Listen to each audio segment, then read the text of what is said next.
We are recording.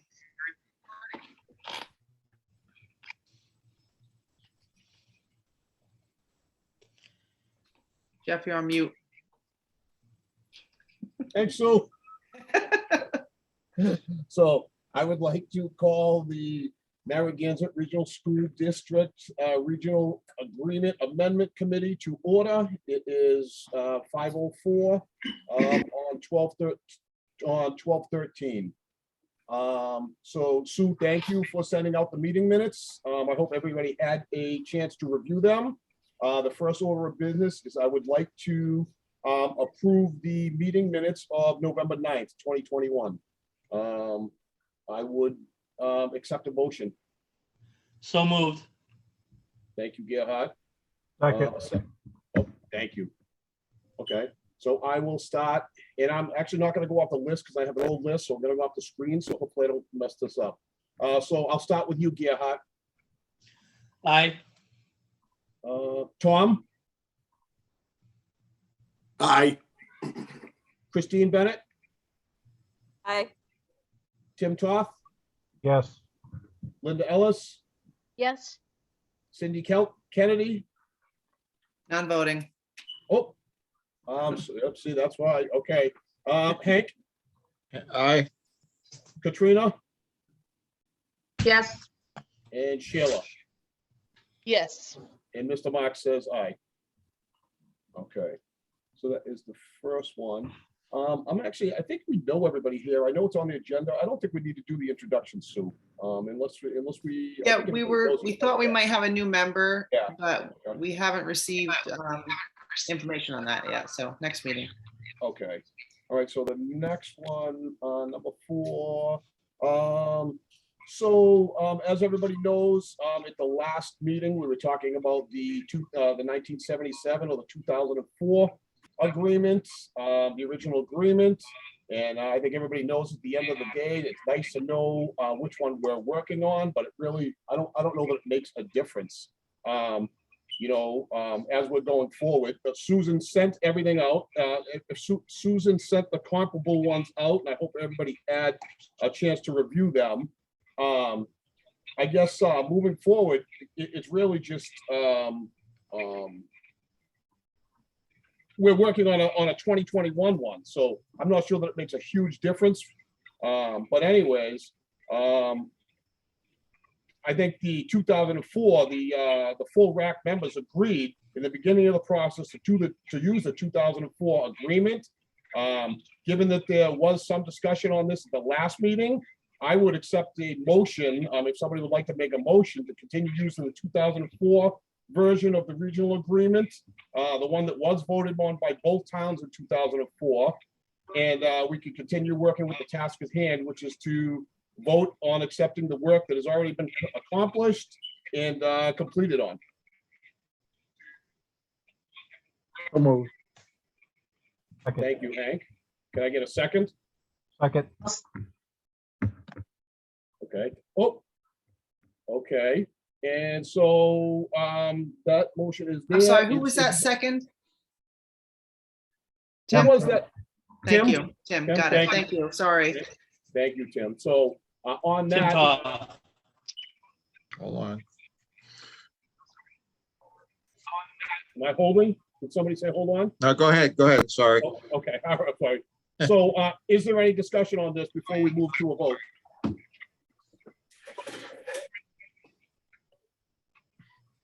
Linda? Why do you want to go to the,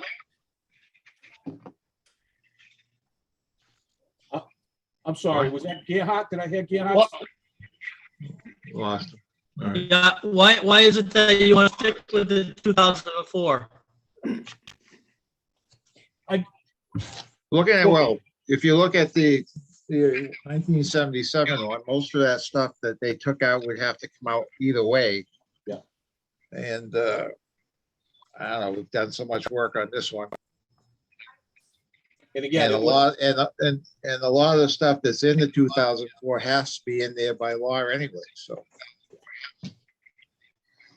and again, if there's anything that's in the 77 document or any other document. I mean, we're working on a 2021 document, so anything that, any changes or any language that somebody would like to see in there, I think we could just propose that and either put it in and vote on it. I know, yeah, Tim, go ahead, Tim. Yeah, just real quick, I don't understand the need to go backwards in time to 77, especially since it does not include all the educational reform. And I guess that's the biggest reason I'm a proponent of sticking with the 2004 as we originally agreed in our first meeting. Well, I saw the letter that came from the state that says that they are currently using the 1977 version, not the 2004 version. But Gerhard, either way, we're working on a 2021 document. So I'm not sure what the difference is. We've been working on, since this group's been set in place, we've been working off of the 2004. That's what we talked about in one of the early meetings. So if there is something in the 77, let's just propose it and see, and get it in if we need to get something else in there. And Gerhard, do you have a copy of that letter that you could share with me? I only have well, I have one around here somewhere, but I have what Sue sent me, yes. Okay. Yeah, just if you could send that to me, that would be helpful. Linda, go ahead, Linda. Hi, I'm a stickler for going by the law. You know, DESI has told me previously, before we even started this, that the 1977 one was the one in effect. Simple as that. So if it's not that different, then I don't see the problem with using the 1977 legitimate one rather than the 2004. I will not support that. And I never have. No, and Linda, I appreciate that. But again, this is 2021. We're working on a 2021 document. If there is something in the 77, let's just. It's a lot, Jeff. So that's why, you know, we checked it out and we have researched it with our lawyers, as you guys have checked it out, Carter has, I guess. And that's where we want to start, is with the legitimate one, so that we can go back in good faith to the town and say, we use the one that Jesse recognizes, and we have made these changes. But Linda, just following up on that, what do we tell the townspeople that voted on the 2004 agreement, and now we're telling them, that their vote didn't matter? We're throwing that to the wayside. I'm trying to be as kind and as I just want to be professional. And I think if we start with what is legitimate from Jesse, I mean, Jesse's not going to say, hey, how come you guys aren't using this? Why aren't you using this? They're going to say, this is what we approved, and that's what you should use. They're the boss.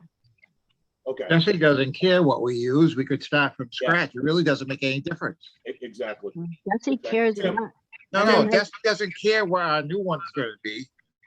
No, not where we're working on a 2021. Tim, you have your hand up. Go ahead. Yeah, I do.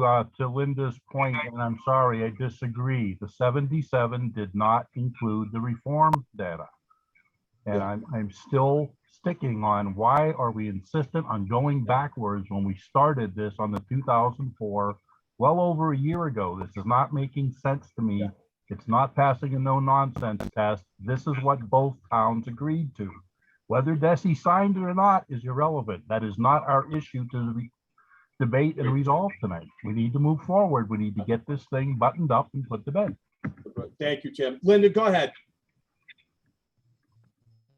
Sorry. Desi does matter because Desi's the one that has to sign off on this in the long term. So I just want to be clear that if we use the approved version, which you guys keep saying is not that different, so I don't know why it's such a big deal. Linda, No, the point is, Oh, go ahead, Hank. Go The ahead. point is that we didn't have to use any of these versions. We could have started from scratch and done the whole thing over again. Whether we start, either one doesn't make any difference. And let me I'm just gonna jump back and say the motion on the floor is to actually continue moving forward with the 2004. So if there's no other discussion, I'm gonna go into a vote. Go ahead, Tom. Before I go in, I see you got your hand up. Yep. Yeah, I got 2 7-year-olds running around in the background, so please excuse me if they get a little crazy here. So one of the things that we've done in our research is talk to a lawyer, and the lawyer had said it was a good idea to start out at the 77.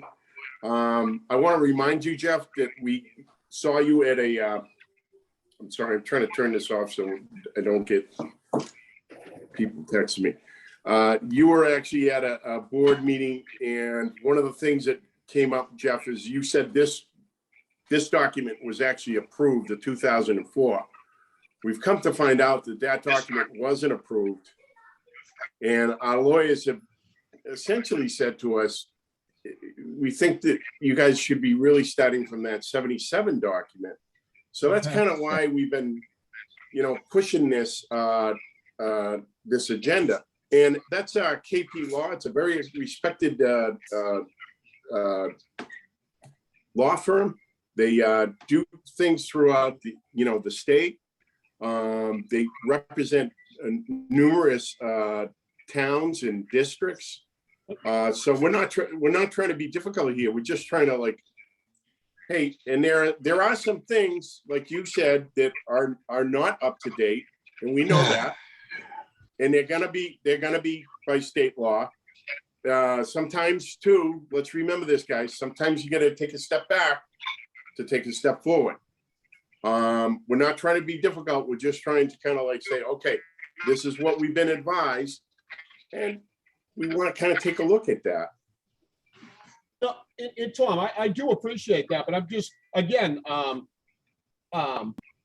we didn't, I mean, we based it, we started off the 2004 agreement. That is what was voted on by the towns. I think that's where I go back to. Both towns agreed, voted on that. I'm not saying that we can't have any of the language in there. The 2004 document is more up to date. I think anything that is missing out of the 77, I don't think anybody's opposed to looking at the language. It's just a matter of moving forward, I think, is what we're trying to do. So.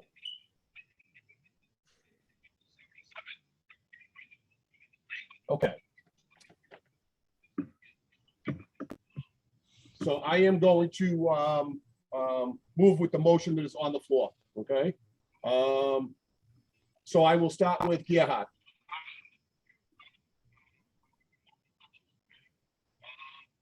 Gerhard, are you there? Jeff, could you just, Hey, could you repeat the motion so they'll know which way they're? Yeah. Can Can I just interject for one quick second? You certainly can. I know some folks are having some troubles with their video and audio. If you find that you're having trouble with your video and audio, if you you hide your picture, close your camera, it'll open up your bandwidth a little bit and you may have a little bit better luck. Just FYI. Okay. So the motion on the floor is to continue using the process using the 2004 version of the regional agreement. This is the one that was voted on by both towns, and to vote on accepting the work that has already been accomplished, completed, and agreed upon. That's the motion on the floor. So I will start. I'm going to start with Tom.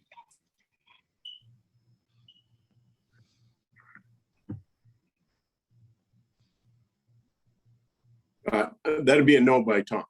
Okay, thank you, Tom. Christine? Yes. Tim? Yes. Gerhard? no, Linda? No, Hank? Aye. Katrina? Yes. Sheila, Yes. and Mr. Mark says yes. Okay.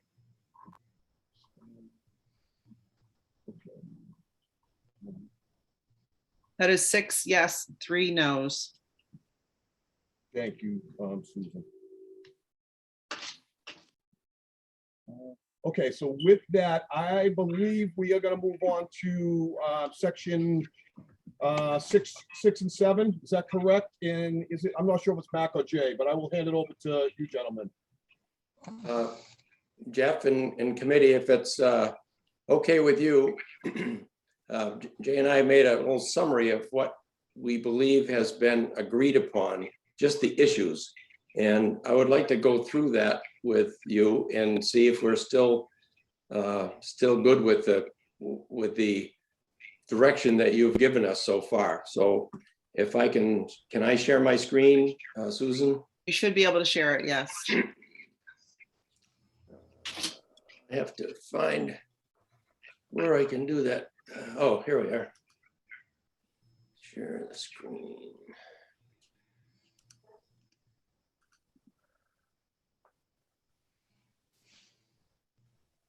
Okay, I'll make this bigger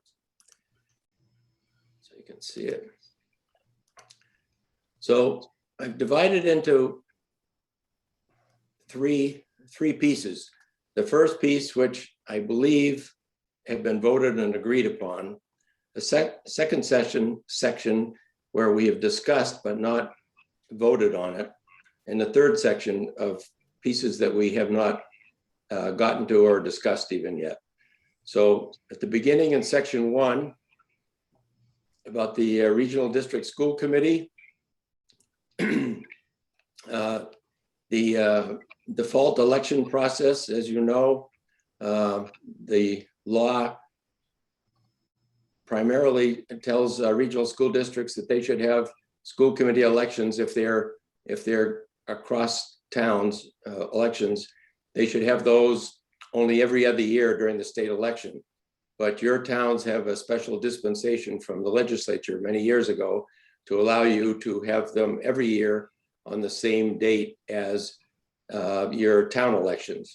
So that the first thing is just saying that is allowing you to run your elections when the member towns hold their elections. That was not in either of the previous agreements.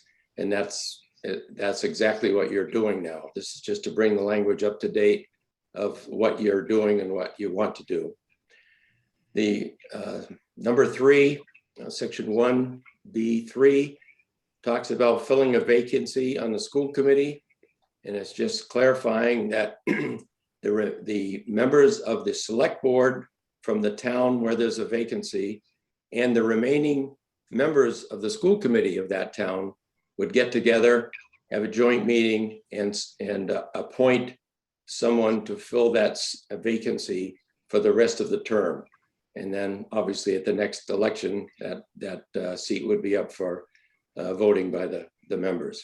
Mac, I'm gonna hang on 1 second. I think we have a question. Tim, did you have a question? Sure. I do have one quick one, and it goes back to the way we vote. And the question was been raised by somebody here in town asking why on a Templeton election, we're voting for a Phillipston member when they're not a member of our community and vice versa. I don't have a good answer to that. Does anybody else? Can you help me out? There is a good answer to that, Tim. And I can send this to Susan and she can send it out to everyone. The law allows for 5 different ways to elect school committee members. The most used one, obviously, is just having each town vote on people from their own town. But one of the 5 states that if you want to have a number of school committee members that does not represent your actual population difference. In other words, if let's say your two towns are like 15 or 20% to 80% population difference, I think. Let's say it's 80-20, but you've elected to have school committee members that does not represent that ratio. In order to do that, you have to have an election that allows people from both towns to vote on all members of the school committee, no matter what community they live in. But additionally, it allows you to set the number and say, okay, you can have 5 members from one town and 3 members from the other town. And so when all the people in both towns vote for all these people, the top 5 votes in the bigger town, those people win.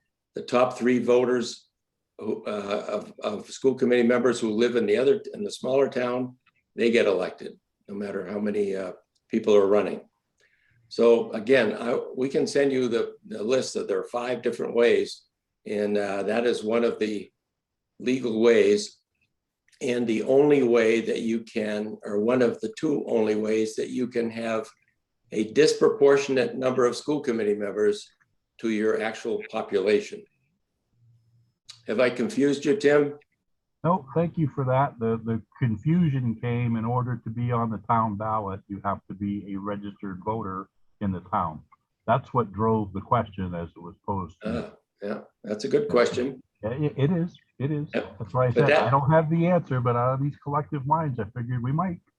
Yeah, but that happens all over the state, that people are doing what you're doing. Not a lot, but a reasonable number. Understood. Mac, we got a couple more questions I'm just gonna take before we move forward. Gerhard, Okay. go ahead. Okay, so my question on that is then, if that's the case, then you're saying that Templeton gets to vote on the people that Phillipston has presented? And Phillipston gets to vote on all the people that Templeton has presented? That's what you've been doing for many years. Yep. Okay, Christine? The way I had understood it before was just that it's the fact that it's a district position as well. I didn't know about the percentage requirement or offset for that, but it's a district position. It's not necessarily a town position. So that's why we both vote on them, if that makes sense. That's a good way to look at it. But I will send that notice of the five ways to do it and to Susan, and she can send it out to everybody. Thank you, Mac. And I think we're good to continue on, Mac. Okay, so in section 2, the type of the district, this just clarifies that the district is only for students who live in the member towns. It wasn't stated like that before and could have been misinterpreted about who the district is responsible for. And the second thing that was added that was not in either of the 2 previous agreements, it's a state law really that allows a district to join or form an educational collaborative. And you do that, but you already have that, but it's not in your regional agreement. It's just clarifying something that you already have and do. Any questions on section 2? Okay, section 3. There are really no changes to the 2004 agreement in section 3 about where kids go to school and how you include tuition students. So there's no change there. Section 4, the location and lease of district schools. I think some people would say there is a difference here. Your current agreement, and obviously both the 2004 and 77 agreements, list schools that no longer exist. So the DESE has recommended that we don't put the names of schools in there because that changes over time while your regional agreement is still in effect. So we have deleted the names of the schools, just and said that, and it states something to the effect that all the schools of your district must be located in the 2 member towns. In the second bullet, and it just says that the district can lease lease the elementary school buildings in their respective towns. That was not exactly clear in there also. So those are the two things about the location and lease of district schools. Section 5, about the budget. Actually, I believe that you voted to approve the budget, sections A and B. As it says there, boilerplate language regarding the law, and just the process of building a budget and requiring, and section B talks about having a public hearing, which has been in the law for a long time, and obviously what you do.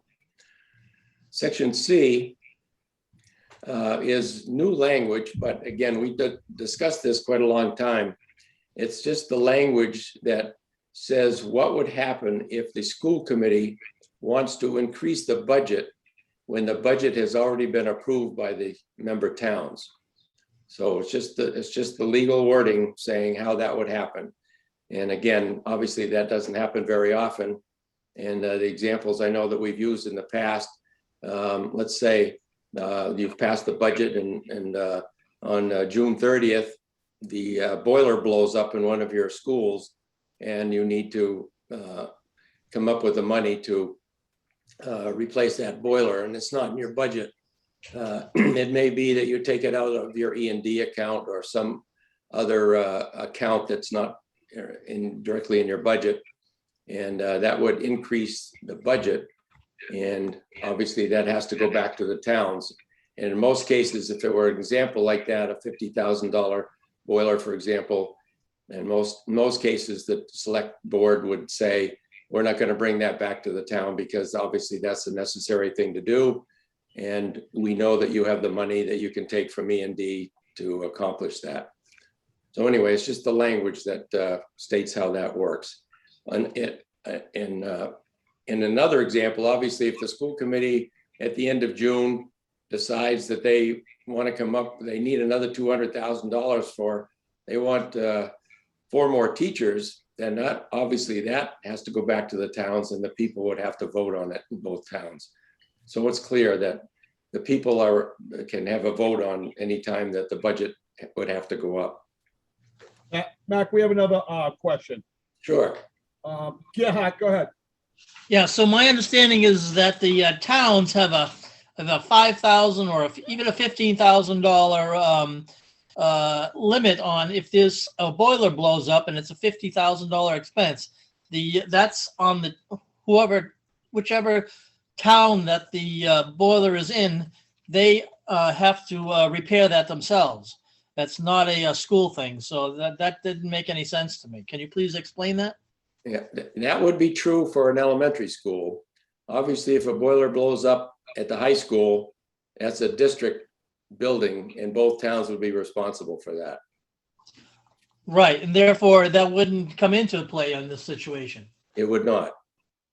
Okay. It would only come into play. Well, no, it could, yes. The regional budget, the school committee might say, we need another $50,000 for a boiler at the high school. It could happen at the high school as well as in elementary school. The difference is the expense at the high school would be a regional expense, or an expense in elementary school at this point would be a local expense.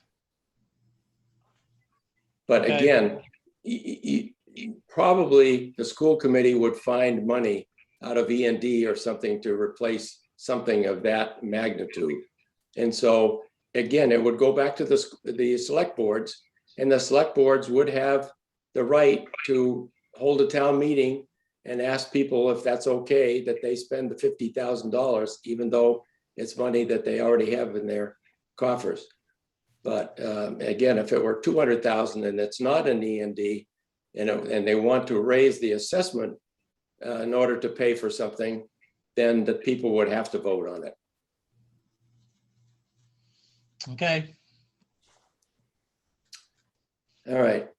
So then starting with section 6, we've had a fair amount of discussion on this, but there has not been any vote on this.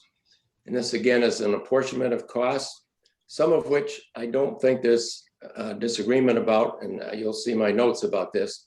So section A is all district costs are divided into operating costs, transportation costs, and capital debt costs. That's just the way it is. And I don't think there's any disagreement on that.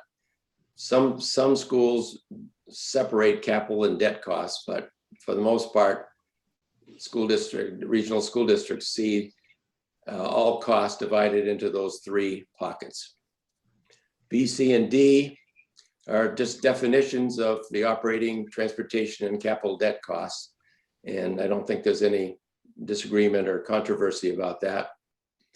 Apportionment of the operating costs, you use a statutory formula that's not changed in any way. So I'm assuming there's no disagreement about that. The apportionment of the transportation costs, and that's no change to what you're doing again. So G is the first place where there is not an agreement, and that's apportionment of the capital and debt costs. And this language that is in there now, the new language, specifically talks about buildings owned by the district. So that does not include the Templeton Elementary School. And obviously we understand that that is the issue of who is going to pay the debt on that school, where students from both towns are going to that school. So that will, I know we're not going to resolve that right at this minute, but that's something that we do need to resolve. And H, the total assessment to each member town, I don't think that's at odds at all, because it's just the formula from the state with your statutory method. So I think the formula is okay with you. Again, it's just how you apportion the capital debt costs that we haven't resolved yet. Does everybody believe that that's the one piece that we need to keep working at? Well, both G and H, so there's two pieces. Okay, well, yeah, I think if G gets resolved, that would feed into H. That would make H automatic, I think. But so technically, you're right, Gerard. That's right. Okay. Anything else there, Jeff? No, I'm good. We can keep going. Okay, I assume you'll tell me if you see a hand up, because I can't see all the. I will, yes. All the faces yet. So section 7, the notice of debt authorization. This section follows the state law regarding the two options the regional district has to incur debt. We've talked about that quite a bit. And we got an answer from DESE that we cannot delete half of that, of the language. Remember, we talked about this. So one is that each town individually votes on authorizing debt. And if either town says no, then it can't happen. And the second option is that the school committee could, probably not politically a good idea, but could hold a joint meeting of both towns, and the total number of people who are at that meeting, whatever they decide, the majority of them decide. If the majority say, yes, you can incur that debt, fine. If they say you can't. So obviously that's a little more controversial, especially when you have two towns like yours, where one is a lot bigger than the other. You can understand what happens. But anyway, it's just that section just includes what's in the law. It doesn't include anything else or anything less. Gerhard, do you still have a question? Your hand was up for a second. It was up, but Mac, yeah, he went over what my question was. Thank you. Okay, number 8, about transportation. It's a very short section, and it's been discussed but not voted, even though I don't think there's any issue about it. It just clarifies that the district is responsible only for transporting students who live in your communities. Number 9, Oh, I'm sorry. I can't do anything about shutting off my home phone here. Call from Humane Society. Sorry, I'll just wait Call a second. from Humane Society. Call from Humane Society. All right. Love those robocalls every night. Section 9 is on amendments. And again, there was no change on that. Now, again, we just reviewed it briefly, but we didn't vote on that, or you didn't vote on it. All right, section 10. Addition of additional towns. Section A is, there's no changes in it, just basically boilerplate saying that it's possible to add a new town and you have to go through the regional, changing the regional agreement. So section B is a new section, and we have a couple of suggestions about this. We've talked about this several times, and Carter has made comments about it a number of times. So this section would allow, if you decide that you want to include a new member town in your region, this says that the school committee would have a right to request an additional amount to this new member town. And what some regional agreements are putting in there now is, for example, let's say you built a new high school and 2 years later, a new member town is coming into the district. The school committee might say, you know, we've got a brand new high school. We would like to have you pay your share of the first 2 years of the debt, even though you weren't part of the region. They could say that, or they could say whatever. So we have suggested two options for this section B. One, we could just delete it if that's controversial to the group, because we know that if you want to add a new member town, you would have to write a new regional agreement anyway. And at that time, you could discuss whether or not you wanted to ask them for additional money for a very specific reason. And if that doesn't fly with your towns, then obviously it's not going to happen. So this is not critical that you put this in here now. And the second part is developing some new language that is more specific.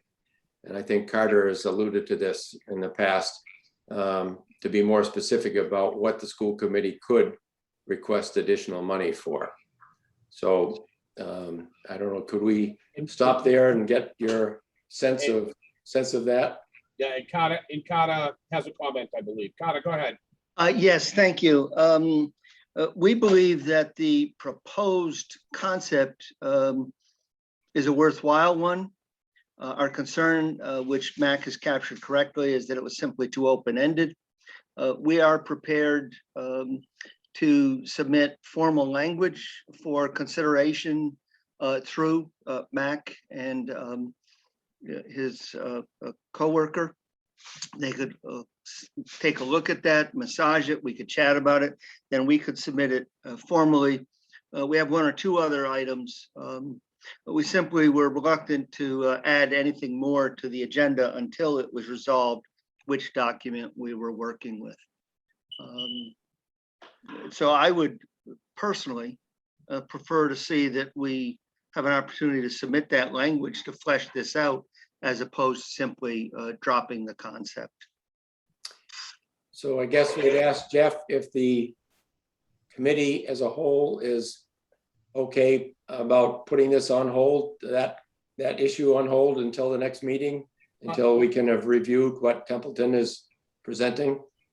I believe so, Mac, but we have one more question or comment. So Okay. Let's just go. Tom, go ahead. Thank you. So I'm coming into this a little bit behind everybody else. So I'm having a little bit of a problem understanding this right here. So what we're saying in this section 10 here, I'm going to hold off because Sorry, Tom.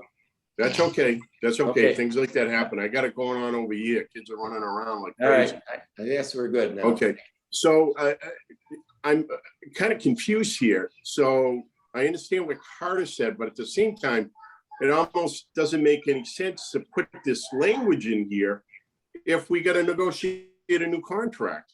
Why are we going to put it in then if we're going to have to negotiate a new contract? I don't understand that. Maybe somebody can let me know why we would put that information or that language in there if it really wouldn't have any relevance.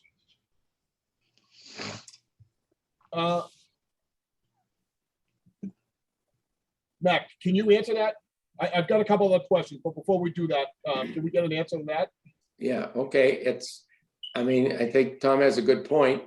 It's a question of whether or not you want to tie it to something very specific.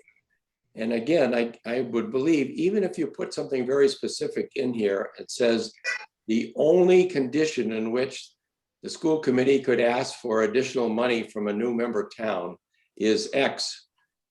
If you're writing a new regional agreement, you could, again, like we're doing now, write anything you want into it.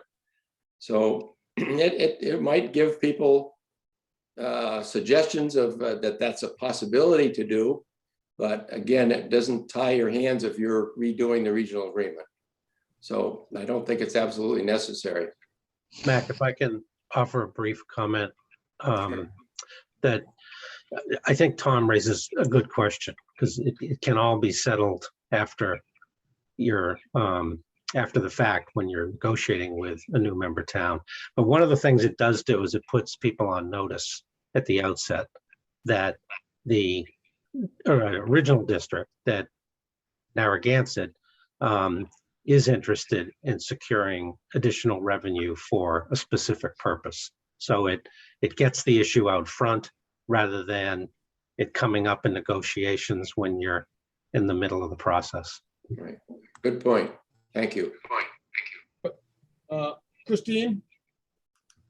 I was gonna say basically what was just said, that it puts people on notice.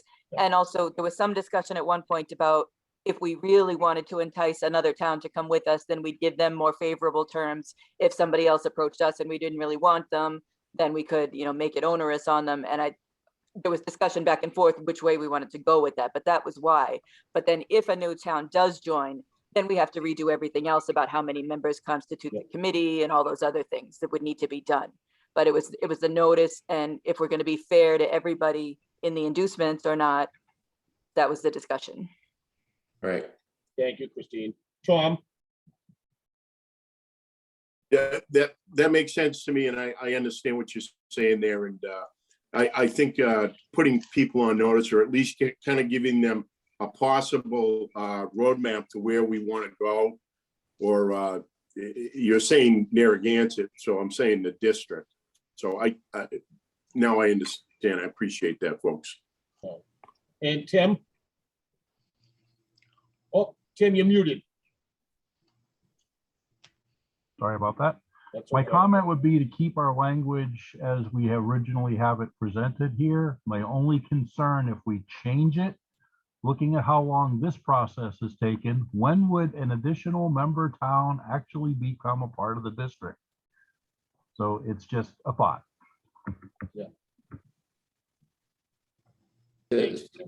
Specifically, Jeff, if I can specifically to answer your question, in this process, you are not adding a new member town, obviously. So whenever this process ends and the towns vote and the commissioner votes, if the commissioner voted on June 15th, you theoretically could start using the new agreement on July 1st.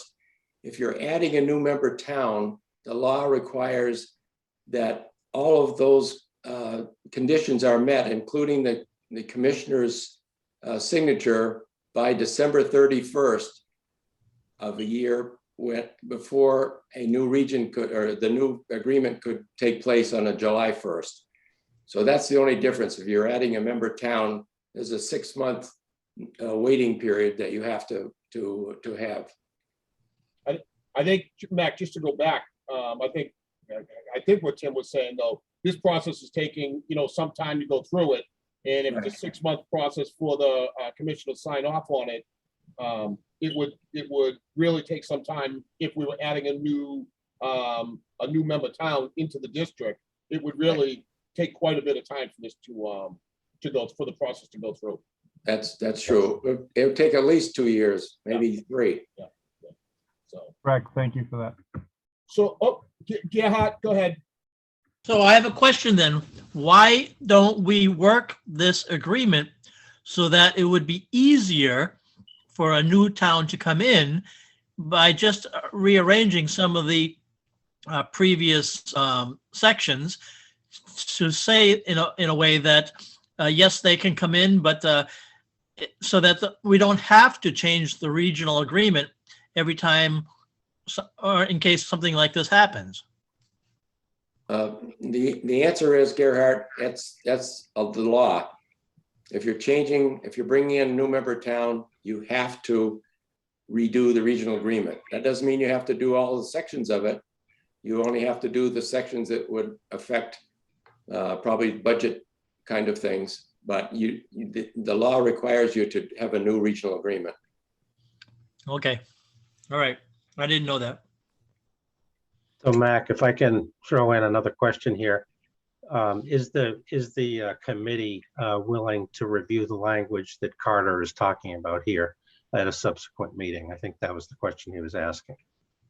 And I'm gonna say, I'm not even sure that I'm not sure that we need a vote. We could take one if we need one, but I would Yeah, I don't say think you need a we vote should- either. No, I don't Yeah. think we do. I think we should definitely get the language, review the language. We can knock it around, and if it works for the group, then we can include it. But I think we should definitely take a look at it. Okay, thank you, Jeff. So Carter, my understanding is you'll be sending me or us some suggestions, and that we can organize, and we can get back to you if we have a question, but then get it out to the members before the next meeting. I will unfortunately have to leave this at 6 for our friends in Boxborough.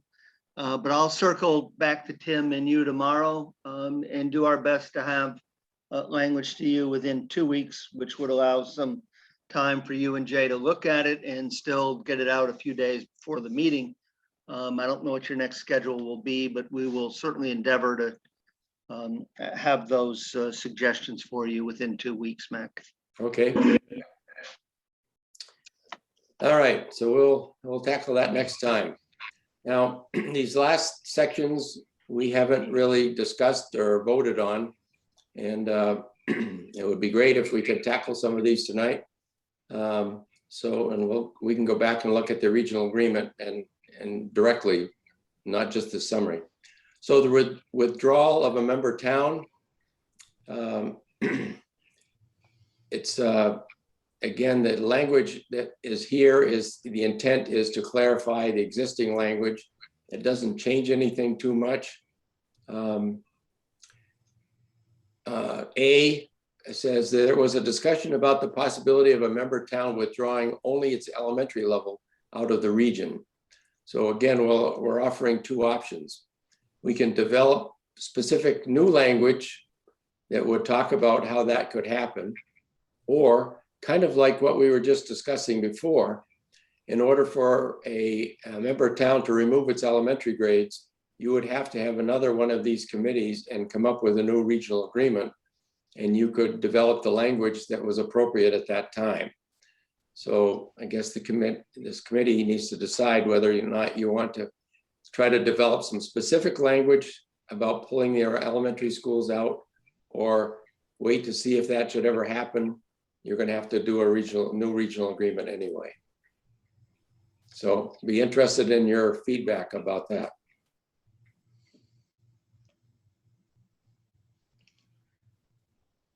Go ahead, Tom. Thank you. Just like what we had in that previous section, I'm sure that we can talk to our lawyers and kind of come up with something, because there has been a suggestion that we might want to take our elementary school out of the district. But at least we could have some type of preliminary agreement on what that would be if we wanted to do something like that. So I personally would like to see that language in there so that we would have a roadmap if that's something we wanted to do. Tom, is that something that you guys could take a stab at, the language? I think we could, you know, we would have to put there would have to be some discussion, obviously, with the committee members, and then obviously, But yeah, we would have to put it, we'd have to put that also to our law firm. And I'm not the only one here that probably wants to comment on that. Thank you. Yep, thank you, Tom.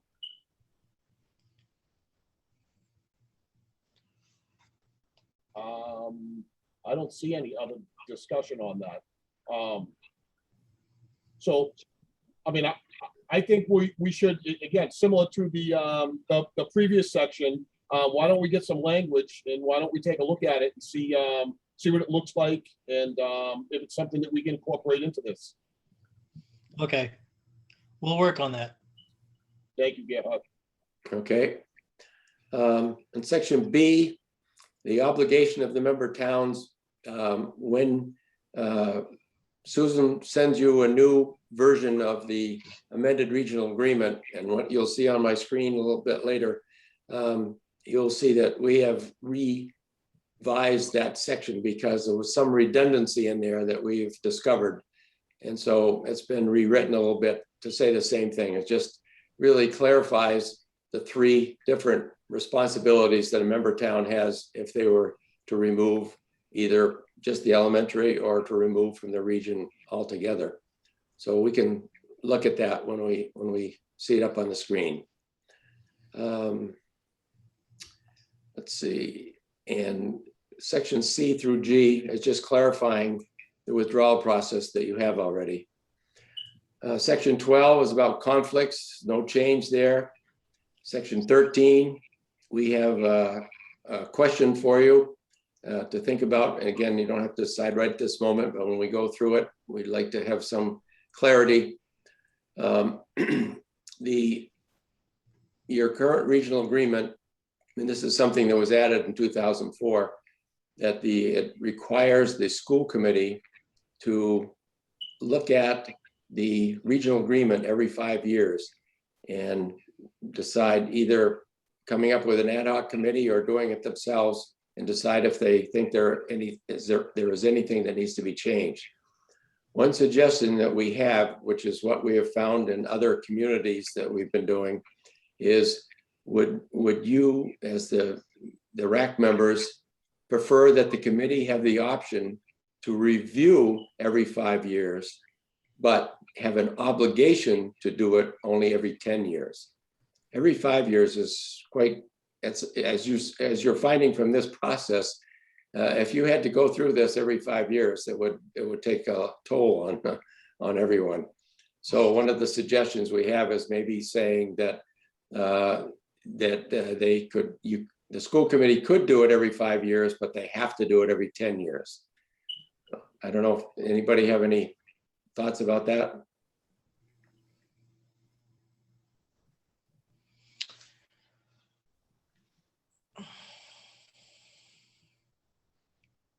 Oh, I'm sorry. Go ahead, Tim. Yeah, just a thought. I understand the intent for the regional agreement to be reviewed by the regional committee, but I think if we were doing a 5-year review at this level at the RAAC, we could eliminate some of the challenges we've been battling for getting us to this point, you know, just chugging right along, because we've had a lot to digest. There's no doubt about that. That's a good point, Tim.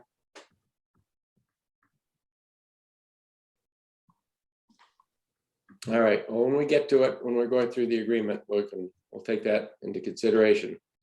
In the last section of 14, there's no change in there, even though we don't think that's necessary, because there will be signatures of the school committee chair, the select board chair, there, and that's obviously determines the effective date, but it doesn't need to be changed.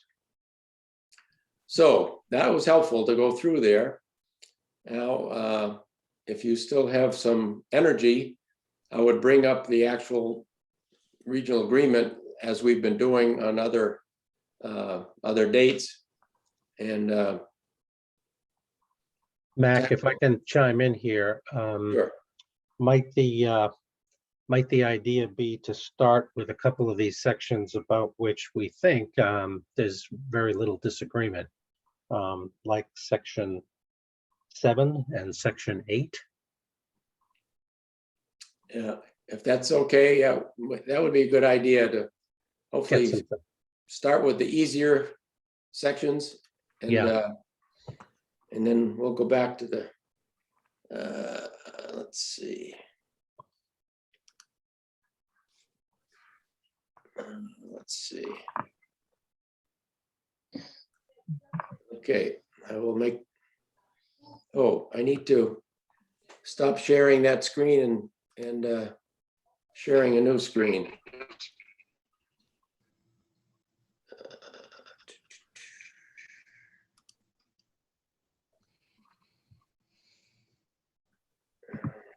Make this bigger.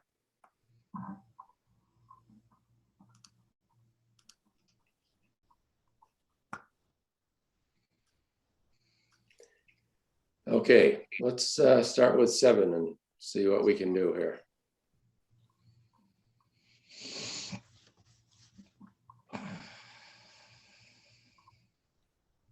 Okay, just look at the totality of it here. Notice of debt authorization. right. So I've highlighted the issues, I think. The committee may vote to incur debt consistent with the terms and conditions of Mass General Law, Chapter 71, Section 16 as amended. This is the section that I talked about before that gives the school committee the ability to either ask both towns to vote on incurring debt, or it allows the school committee to say we're going to have a joint meeting of both towns and let whoever shows up decide. So again, this is the law. This is not, something that we've made up. The school committee, not very many school committees do that. My understanding is, and I think maybe Jay's, the only time that's ever used is when a school committee gets very frustrated that for several years in a row, they can't get the ability to build a new school, for example, or something. And so they say, okay, we're going to have a meeting of all the people in both towns, and whoever shows up will decide whether we can do it or not. But again, this is what the law says. Right, so Mac, we got a question out there, so I'm just gonna hang on 1 second. Yeah, hi, Sure. go ahead. Yeah, I want to go back, well, not back, but I have a question. Early in the process, I believe it was stated that one of the reasons you wanted to go back into this regional agreement and do some corrections on it was because of the heavy use of MGL 71, section this, that, and the other thing, and that you were going to remove most of those and spell them out so that people didn't have to go searching through all the MGL chapters to find what is this and what is that. So I'm wondering, why is it still heavily used in this new regional agreement? Trying to think, who spoke about this? Sheila, was it you that spoke about this? This is, we have both. We have the citation. So if someone wants to go to look at the law to see if what is in your regional agreement is really what's in the law, they can do that. But most people are not going to want to go back and find it in the law. So the wording is here. So we kind of have it both ways so that people can choose to either believe what's in the regional agreement or go back and look at the original legal language. So, Tim, do you have a question? Yeah, I'm in favor of keeping citations only because if we're going to start taking excerpts and putting them into here of what the law says, God help us if that law changes and our regional agreement does not, because it's setting us up for a failure. I'd like to avoid that at all probable costs, if at all possible. I would agree with that, Tim. If they make a slight change to the law, and the language was different, it may run into problems, I think. Correct. Anytime we put something in multiple places, if we don't change it across board, it's just more confusion along the way. So the only thing I think we added, or you added to what we had suggested, as you remember, we put in, oh, maybe that's not true. I was going to say the registered voters. No, that's not true. The Okay. default method, Mac, is the only part of this that's kind of optional. Say that again, Jay. Well, a couple of comments about this. The typical way, let's say that you needed to borrow a substantial amount of money, the district did, to accomplish something. You wanted to build I don't know, a real expensive playground, whatever. The typical way that that's done is that there's an election or a vote in Phillipston and there's a vote in Templeton to approve the borrowing for that playground. The other way to do it is to have a district-wide vote to see if you can get approval for the very expensive playground. The district-wide vote is, as Max said, not commonly used. It's not a very good move politically because it generally doesn't treat the minority communities very well. When it does happen, it usually happens in large regional districts with 5 or 6 towns, where one town might be holding up an important project. But you do want the option of using both. I think one of the only things you may want to think about is this default method will automatically go to D. If you are interested in the default method, D is the correct one to go with. So you need a way to borrow money. This really follows the statute very closely, and you know, it's pretty straightforward. Okay, no problem. I'll take care of you. So as Jay said, he used the term D. It's 16D, yes, that the default method is asking both towns to vote separately. Right. Okay, I guess, Jeff, I'd be interested in see if we can get a vote to approve that section. Okay. Mac, just so it is, I'm looking at the red line. It is section 7, correct? Yes. Okay. Okay. So I'm looking for a motion to approve section 7 as it is written.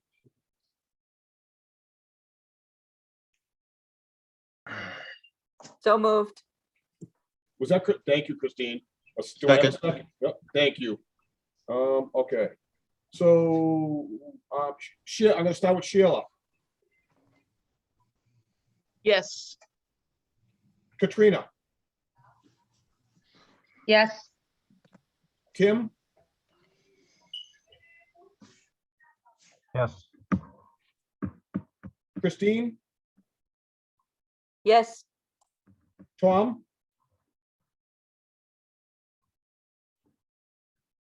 Yes. Gerhard, No. Linda, Nope. Hank, Aye. and Mr. Mark says yes. Okay, I should have said 7 this yeses and 2 before. no's. Sorry. Yes. I'm thank you, sorry? Susan. 7 yeses and 2 no's. Oh, I'm sorry. Thank you, Susan. Yep. I should have mentioned this before. Even though you're voting on each section, hopefully tonight, you'll have one more bite at the apple when we get finished. We'll look at the whole thing and ask you to vote on the totality of all the changes that have been made. So you'll have another shot at it. Transportation, the wording is a little changed, but it hasn't changed anything. The cost shall be apportioned to the member towns based on the total number of resident enrolled students in each member town. So transportation is paid just based on the number of kids that you have from each town that go to your schools. So just the wording we thought was a little cleaner.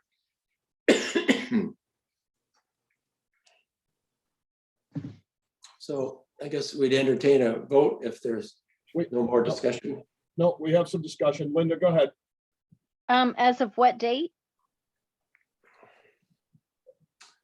October 1st. That's what your agreement says earlier. Okay, is it still in here? I can't see it. I'm on my phone, sorry.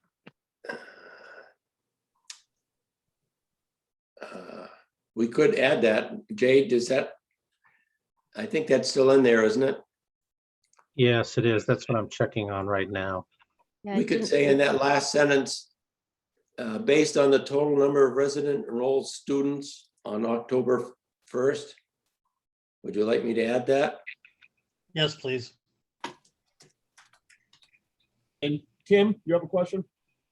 It's just a sidebar, and I don't know if Mac or Jay can answer this. Do we know if the state is ever going to get us to the 100% transportation reimbursement?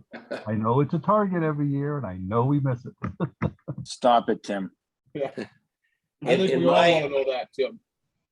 Sorry, In my- facts are stubborn things sometimes. In my educational lifetime, it actually got up to 92% at one point, many years ago. And it got as low as into the 40s, I think. And now it's in the low 70s. So it's better than it has been. So Mac, in answer to the very good question that was raised about the date, the October 1 date is referenced in section 5, where it talks about apportioning the transportation costs. So it is in the agreement at an earlier time. It doesn't mean you can't add it here again for clarity, but it is in the apportionment section.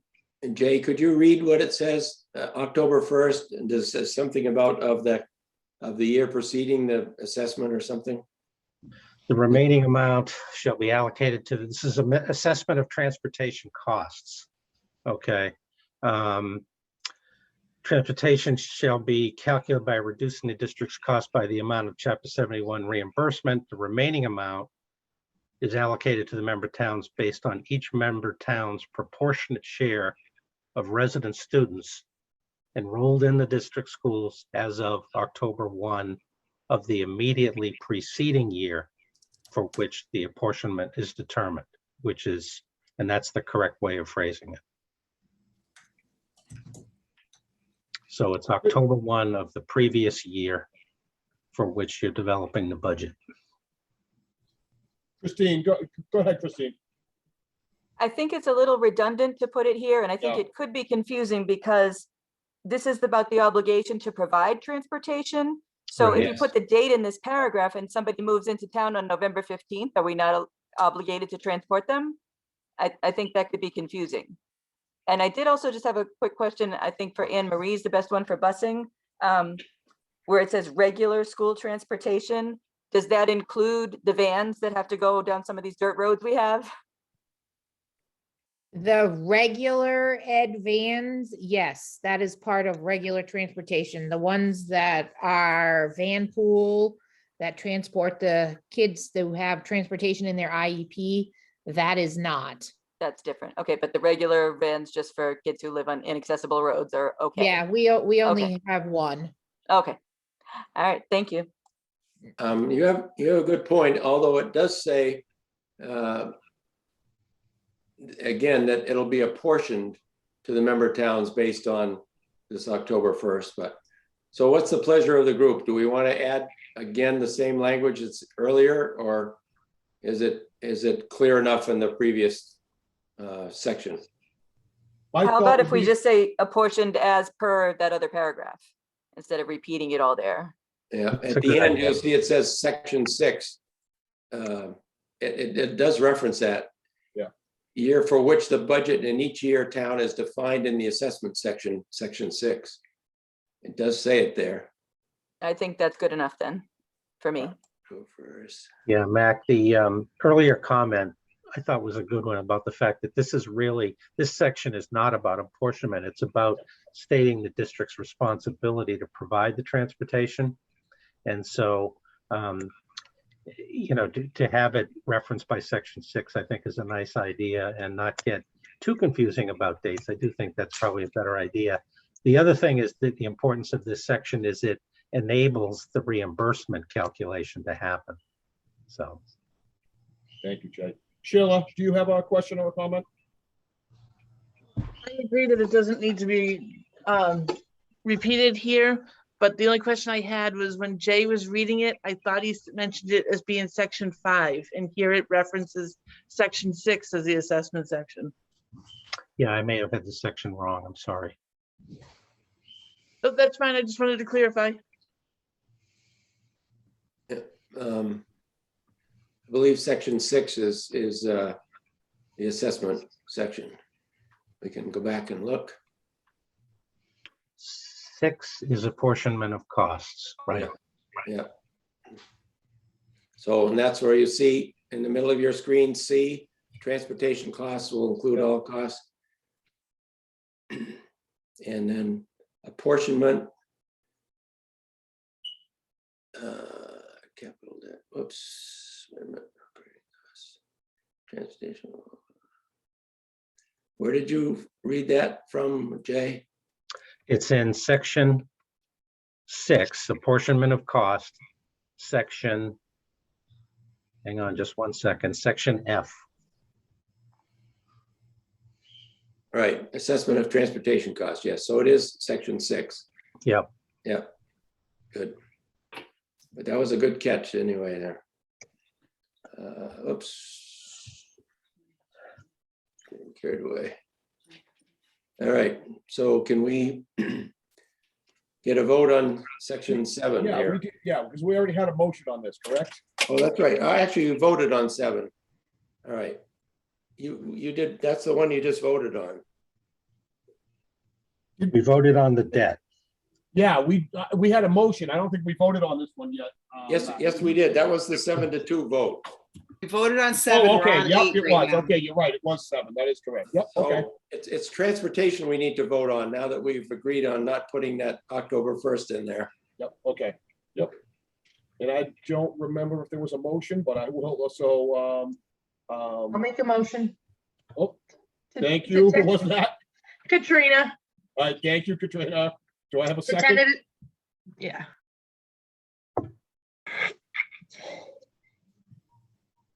Was that a second from Hank? Got a question. Yeah, I'll second it. Oh, thank you, Hank. So before we go, Tom, do you have a question or comment on that? Yep, guys, I've been looking through my emails trying to find if I have this document that we're working on here. I don't know if we're not able to have it, but it's a little difficult to kind of follow and read, because you guys are talking about stuff that I haven't caught up on. I haven't been able to actually take a look at this document that we're looking at right now. So like, I just want to let you know, I feel uncomfortable actually voting on this stuff because I have less information. But I'm wondering if this document can be sent to us at some point in time. Thank you. Tom, I think I'm not sure if you have the link or not, Tom, but it is in the shared drive. I'm not sure if you have access to the shared drive. Then that's my fault. Thank you.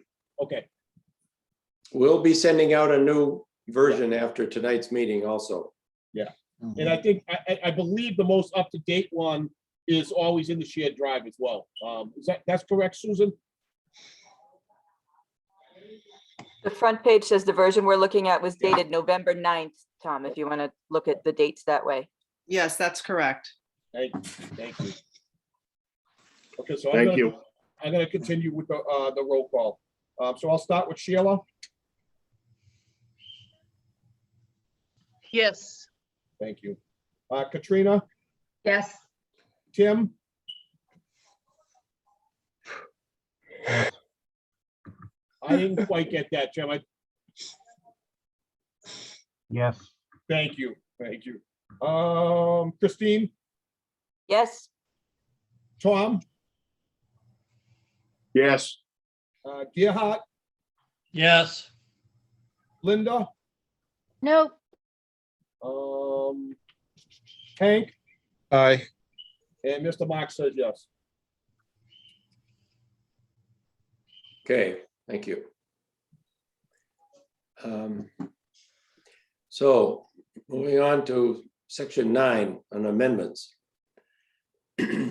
Again, you'll see most of this is in black, which means we haven't really changed almost anything. B just says an amendment may be proposed by the vote of the committee, the school committee, or by vote of any town meeting of any of the member towns. So again, and then the only thing in red really at the bottom is, oh, this is where we added certified mail, as you recall, when we had this discussion, that if an amendment is proposed, the secretary of the committee will deliver to the select board by certified mail. And then we added at the bottom, which is what DESE requires, that we say that, and also the commissioner has to vote to approve it. So there's almost no substantive change in this amendment. I don't know if there are any questions. Yeah, no questions as of yet, Mac, no. So, let me just see. So with that, I would be looking for a motion to approve section 9 as written. So moved. Thank you, Hank. Second. Thank you, Katrina. Can we see all of that section before we vote on it? That's all of it. Yeah, The whole thing is on the screen there, Grayheart. Yeah. It is. you good, Gerhard? No, I can't see the bottom of it. Okay. There you go. Okay, Sheila, Yes. Katrina, Yes. Tim, Yes. Christine, yes, Tom, just reading that. Can you pass me? yes, yep. Gerhard, No.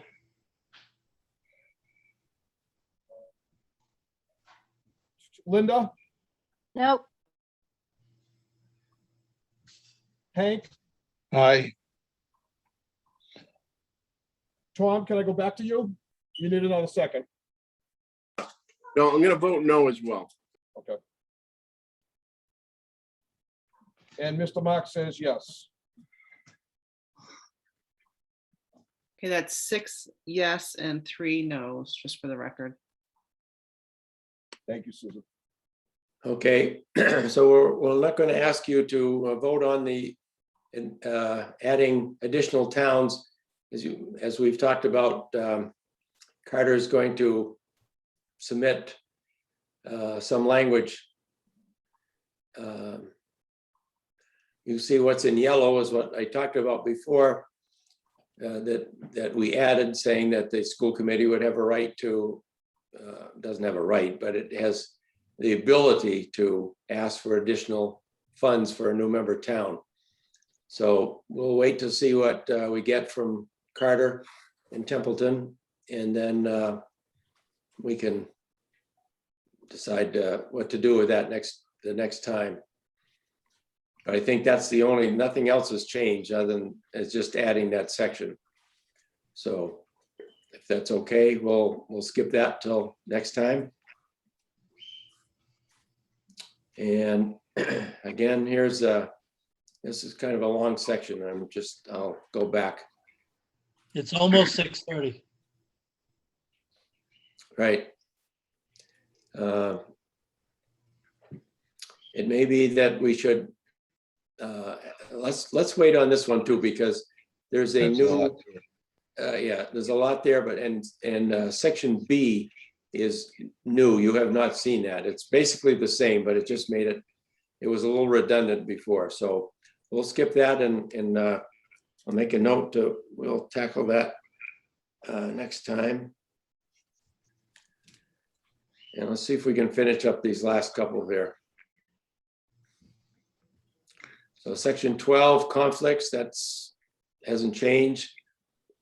Oh, this just says if there's a conflict between this agreement and the law is going to prevail, obviously. That's pretty obvious. So I guess, could we have a vote on this, Jeff? Yep, we certainly can.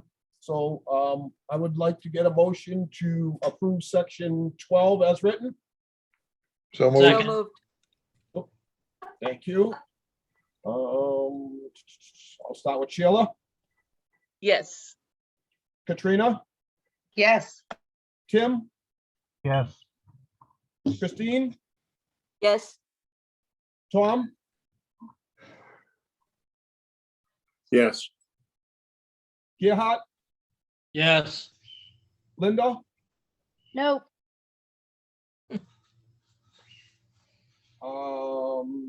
Hank, Aye. and Mr. Marks says yes.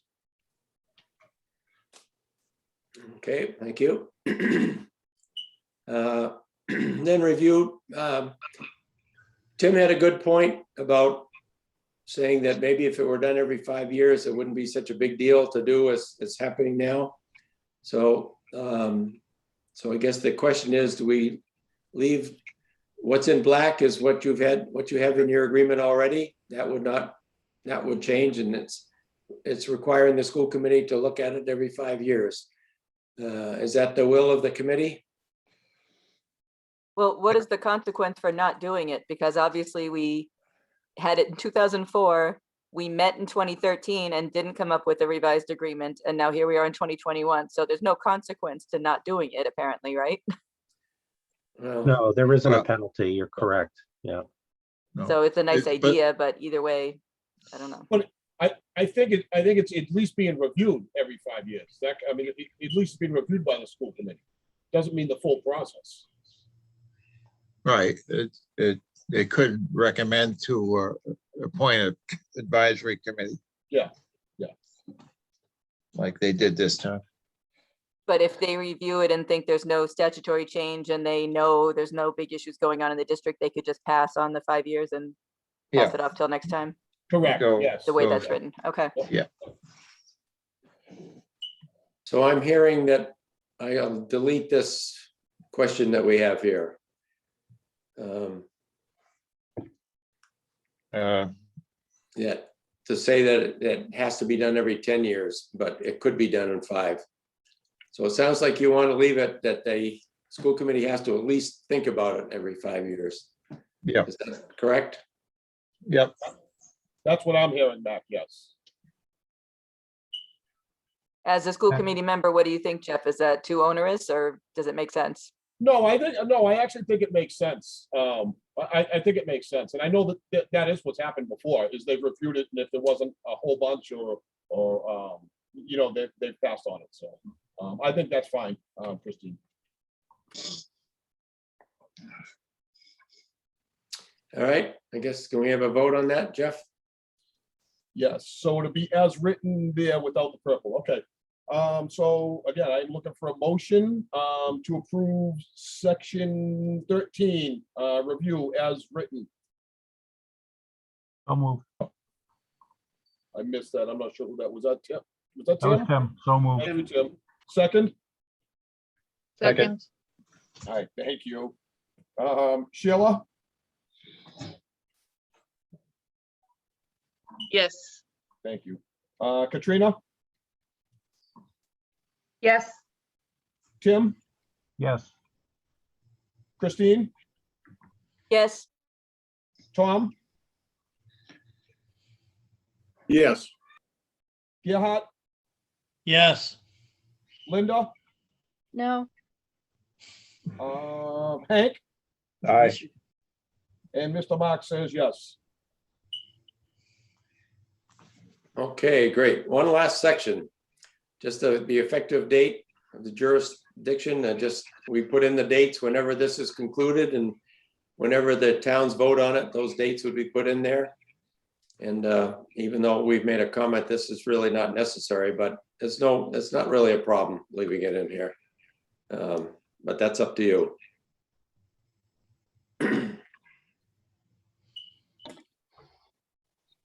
Well, yeah. So if that's okay as written, be happy I to have a think vote so. on that. So move. Second.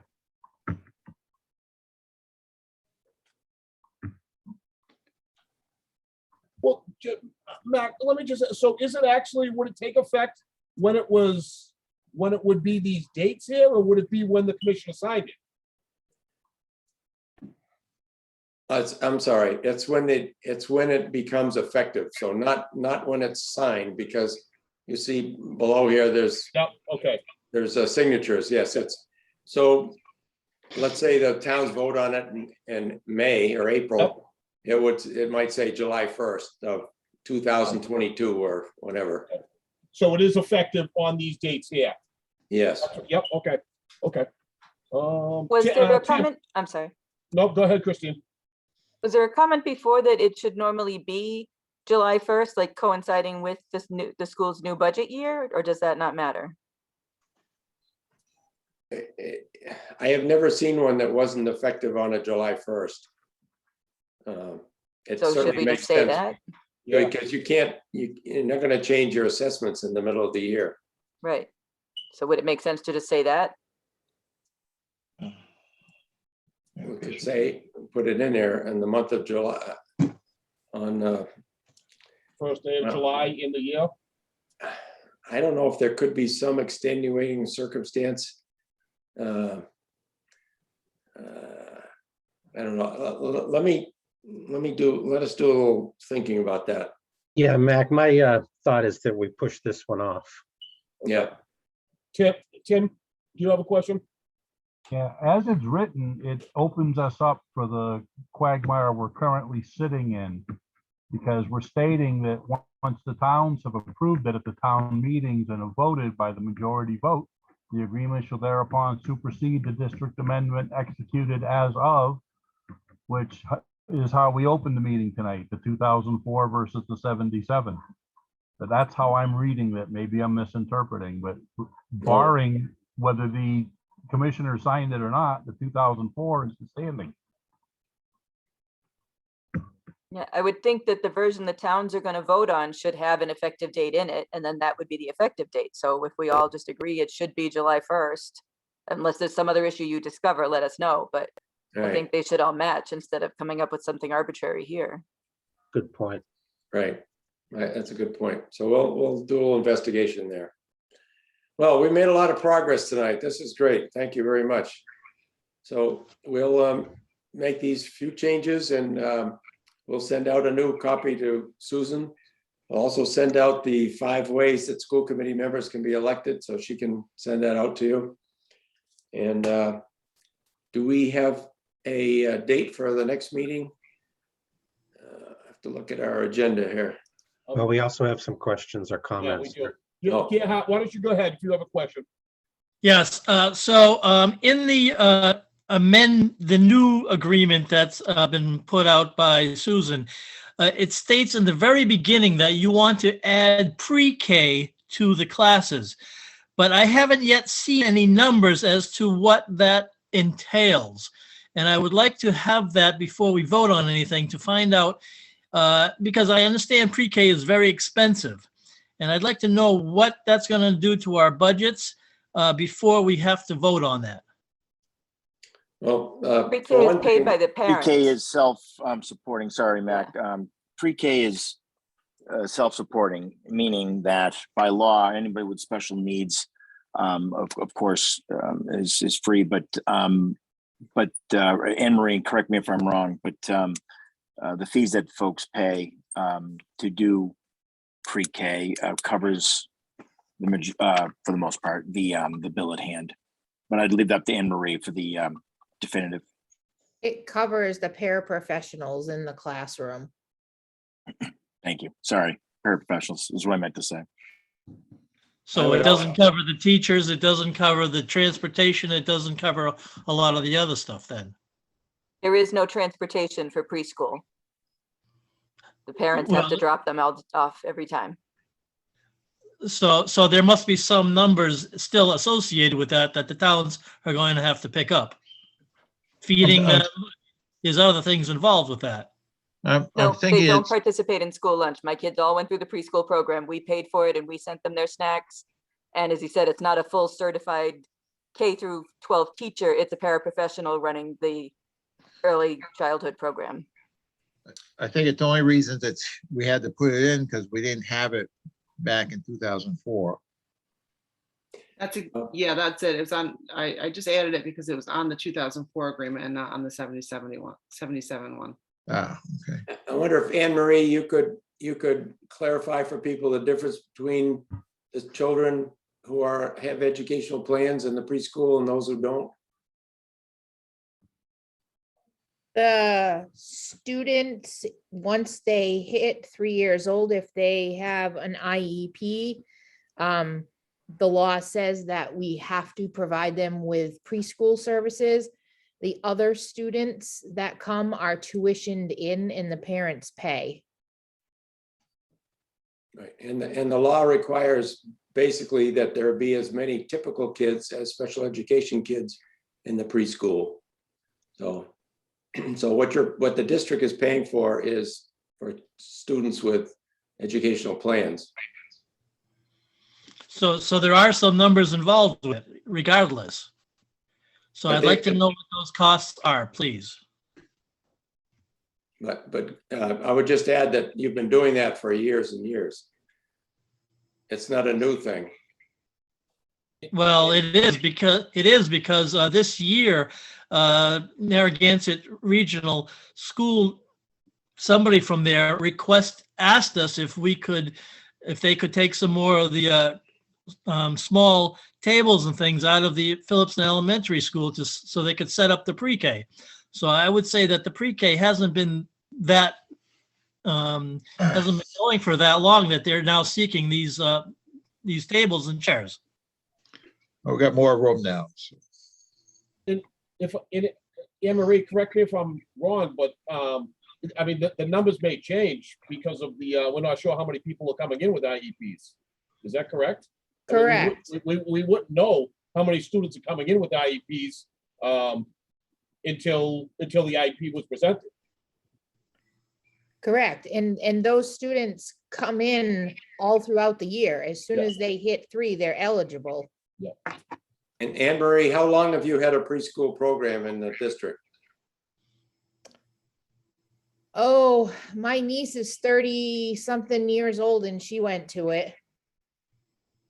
So a little while. Yeah. Tom, go ahead, Tom. Two things, just on Gerhard Van Drye's point. I don't think it's a big issue to try to get us some numbers. I mean, obviously it's not a state secret, folks, right? So, I mean, I don't think he's asking for a lot here. And it's probably just a click of a button and you can send him an email and get that information to him. That's the first thing. The second thing is I just tried to find all that stuff. I know Susan's pretty squared away. I cannot find that document. I don't know where that Google OneDrive is. I don't know how to get to it. I'm wondering if either I can give Susan a call and she can help me out, get onto that Google OneDrive. And I don't want to take her time, or somebody just send me that document in an email Tom, so we'll- that I have I it. could do we'll I could do send that you a link. tomorrow, Tom. I reshared Yeah. the Google Drive with you. It's in the November folder. It's a PDF, but I'm happy just to. Is that in my the calendar? Did I go through there to get I it? sent it to your Tom Doust email, and if there's a link there, if you just click on it, it should bring you right to the Google Drive. Okay, It'll All tell right, you that I'll- I shared something with you. And just click on it, and it opens right up for you. okay, I'll double then go check into the that, but November file. I couldn't find that, and I'm searching around, take a look at that. It is very confusing to take a look at this on a small screen. And some of you people have seen this document before. It's really my first time getting a look at it, and I'm making a vote on it, and I don't feel 100% confident voting on that. That's the one thing. And then I just want to reiterate again, I don't think it's much time to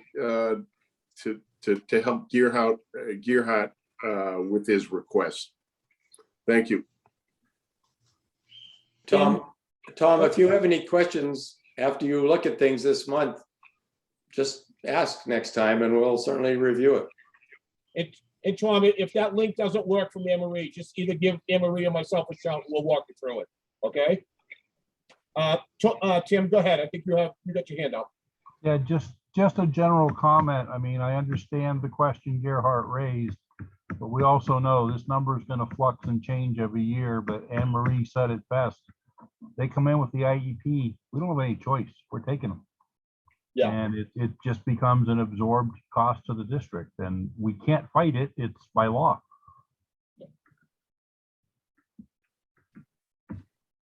Okay. So with that, if there's nothing else, I would actually take a motion to adjourn. I do have one other question, Mac. Oh, I don't see it, but go ahead. I'm A sorry. meeting date, Mac? Oh, yes, Oh, yes. Joe, So this is the second Monday of the month. I don't know if we want to try the second Monday of January is the 10th. How is that for people? Works for me. I could not come. All right. Is it because it's the second Monday? Should we try the third Monday? That's Martin Luther King. That's Martin Day. Luther King Day. Yeah. The first Monday is the third. Everybody going to be coherent on the third? But that's only 2 weeks away. Yeah, Mac, what about the 11th? If we move the day of the week, does that help? Hold on.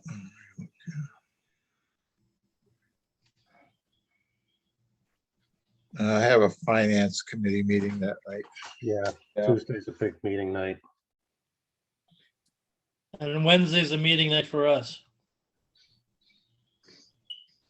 Does anyone about have any going up- actual conflicts on the 17th? I'm fine with that one.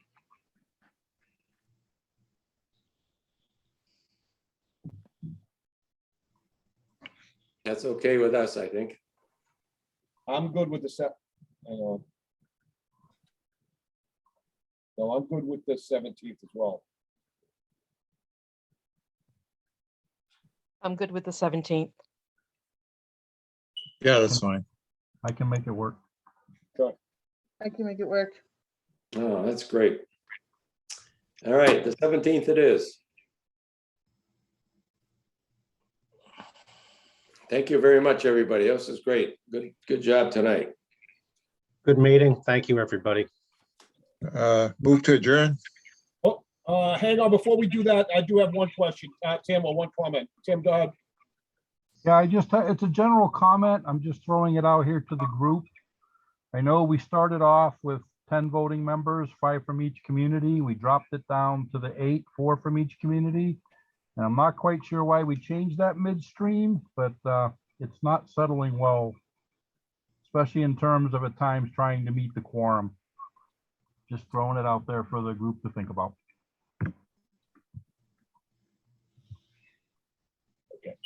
Susan, is that correct that we only have 8 voting members?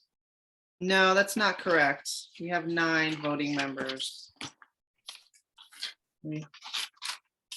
Hold on one second. Let me just pull up my It is document. 9, Susan. It is, yeah. It is 9, yes. Yep. Yeah. And we've discussed this at length in the school committee meeting. And this was the final one that Yeah. decision they came to. I understand that, but since we're a subcommittee of the school committee, it would have been nice to run that by this board or committee, so we had some input to feedback. I'm just throwing it out there. Duly noted. And I have a motion to adjourn. I'm looking for a second. Second. All right, thank you. Sheila, Yes. Katrina? Yeah. Tim, Yes. Christine, Yes. Tom, Aye. Gerhard, Yes. Linda, Yep. Hank, Aye. and Mr. Mark says yes. Thank you all. Have a good night. We'll see you in January. All right. Thank Good night. you. Merry Christmas. Merry Merry Christmas. Christmas.